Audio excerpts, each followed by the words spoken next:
All right, verse 33, First Samuel, um, First Samuel 17, verse 33. All right, and Saul said to David, "Thou art not able to go against this Philistine to fight with him, for thou art but a youth, and he a man of war from his youth." So the king said, "Well, you can't fight him. Oh. You are just a youth. This man you are looking at now, he has been fighting battles from his youth. So meaning he knows the in and out of war. You are still a youth." He has forgotten that even the same Goliath he's talking about started fighting from his youth. You see, this one is different from empty motivations. There are motivations that are empty. There are things that are empty motivations. There are certain sayings that are empty motivations. For example, if you don't have value and then somebody asks you to come and give what you don't have, no matter the motivation they give you, they just want to come and put you to shame. It's just like you are saying you are encouraging a dog to fight a lion. The what? Just believe in yourself as a dog. If you tell yourself that you can, hey, if you tell yourself that you can fight a lion, if you believe you can, you can. You are telling a dog to go and face a lion. If the dog tries it, the dog will die. There's no amount of motivation that can make a dog win a lion. Are you there? So you see, motivation is only good when you are conscious of the values that you have. And the things you want to do are in the direction of that value you have. It's not like you can't do it, you don't have it, yet you want to give it. That's not what I'm talking about. Although David might have not held the sword, but he had fought lions. That's similar to fighting a war, fighting battles. He had fought bear. That's similar to fighting. Are you getting what I'm saying? So he may not hold sword, but he had done fighting. And what do you do in battles too? You fight. So it's similar. So David can put in for that. It's not like you are you there because we need to get things right. Are you there? The things you want to attempt must be in line with the values you have, must be in line with the skill that you have. You can't say I can do all things through Christ who strengthens me, and then you want to you want to go into electric something, begin to work with wires. You will just die of shock. That's happened to me before. Many years ago. I don't know. God, I think God just loves me. That's why I'm still alive. I've done some stupid things in this life. You know, when you are young and then science student, that mentality, I'm a science student, I can do anything in this house, and then lamp got spoiled, you take it, you believe you can do it. Yeah, no. I had some successes that time too. There were some things I was able to fix, but this very day, I learned my lesson in a hard way.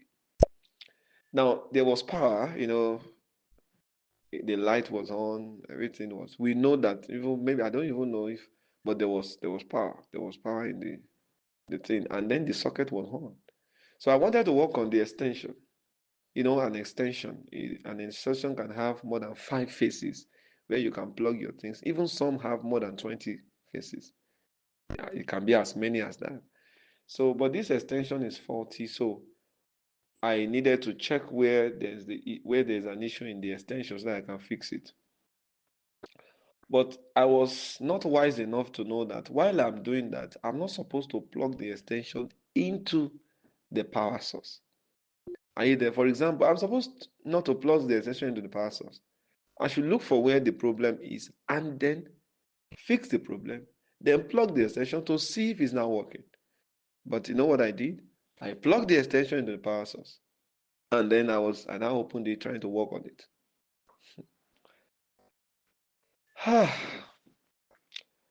When I think eventually I found a place where okay there was a cut. So I wanted to be join the wire. Are you there? And when I touched it, I was in a corner in the sitting room because our sitting room is not very straight. You can see there are some corners there. So I was in a corner in the sitting room. So when I touched it, All I knew was that I found myself in the room. The thing carried me.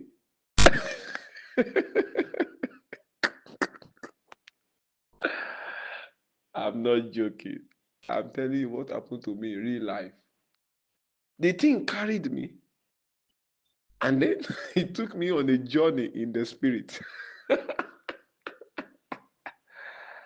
I found myself in the room. Guess what? When I got there, I became gentle. All my thought was, am I still alive?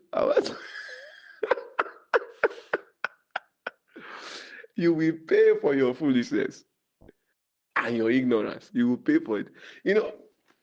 It's different from when you touch something and you just shock.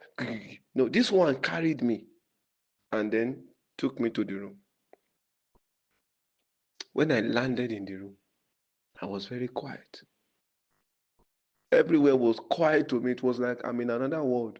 So I was just trying to check, am I still alive? That was the thing that I was thinking within me. Since that day, I learned my lessons. But the Bible says I can do all things through Christ. Go and try to build a house now. Go and get a contract a contract around building and try to build. Maybe you can do all things through Christ. Go and do it. If you will not run into debt. So what do we do? The things you attempt must be in the direction of the values that you are conscious of that are in you. Are you getting what I'm saying? It's not everybody that can cook that are professional cooks. You may be able to cook, but your own capacity may be just for your family. But there are people that can cook for a large number of people. You don't say, yes, I used to cook in the house, and then you now go and collect the cooking for a party. You will mess up there. Because those things involve calculation. You should know how much Maggi you are going to add when it is a bag of rice. Those things has their calculations. How much tin tomato you will use when it's a bag of rice. All those things are measured. But if you don't know those things, and you think because you are cooking for your family, you want to cook for, if you try it, you may end up messing up. Are you there? So when we talk about taking steps, is not taking careless steps. The steps you want to take must be in the direction of the values you have that you have recognized in yourself. Oh, I'm a writer. So anything around that thing, go for it. I can sing. Anything around song, go for it. Because you have been able to identify that thing in you. Do you understand what I'm saying? So if anybody is now motivating you to go for something that you have not recognized that you have in you, that's an empty motivation. It's like you are trying to encourage a dog to fight a lion with the assurance that he's going to win. Are you getting what I'm saying? So David might have not used the sword before, but he had engaged in several serious and bloody fights with the lion, with the bear. And these are terrible animals, these are wild animals. He fought with them and he conquered. So that alone was a testimonial. Are you getting what I'm saying? So that's it. If Moses had not engaged in that kind of fight before, maybe all he does is just to sing in the house. And then he says, because I used to sing, I will defeat this Goliath. He will just die there. Are you getting what I'm saying? Maybe all David was doing at home before that time is, just to write. And he says, don't worry, because I used to write. I know my commitment to writing. I will defeat this Goliath. He will just die there. He will die there. So wisdom is profitable for direction. So the things you will attempt must be in line with the things that you have, with the values that you have recognized in you. That is how to be great in life. It's not everything I can do. As much as I recognize that I'm gifted by the Lord, I can do some things, but it's not everything I can do. I can't say I want to plate anybody's hair now. Even if a governor says I'm going to give 10 million, I won't come near it. Because I won't, because of money now, go and do something. I can't do it. Are you there? Even using the clippers, there's a limit to how much I can use it. So if somebody says I need to have my hair cut I'm ready to give 5 million naira. I won't jump on it because I don't have that. I've not discerned that value in myself yet. But some of us, the problem we have is we are moved by the price. So we jump into what we know we cannot do. And when we end up failing, we now say, with all my faith, I failed. No, no. Before you try things, you must first check yourself. Do I have a value that is looking like this thing I want to attempt? If yes, then go into it. Don't let price move you. Let the value you have decided. It's not the price that is on that thing that will move you to attempt it. No.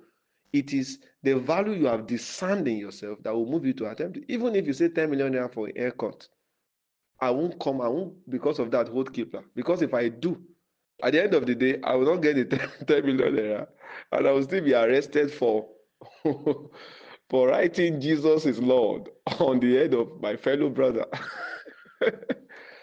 Because although I will cut the hair, but by the time the owner of the head looks at the head, he will have many reasons to lament, to cry, and to pray to the Lord for mercy. So I will not even bother to go there. I hope you are getting what I'm saying. So discern, don't let the price move you. Discern the value that you have.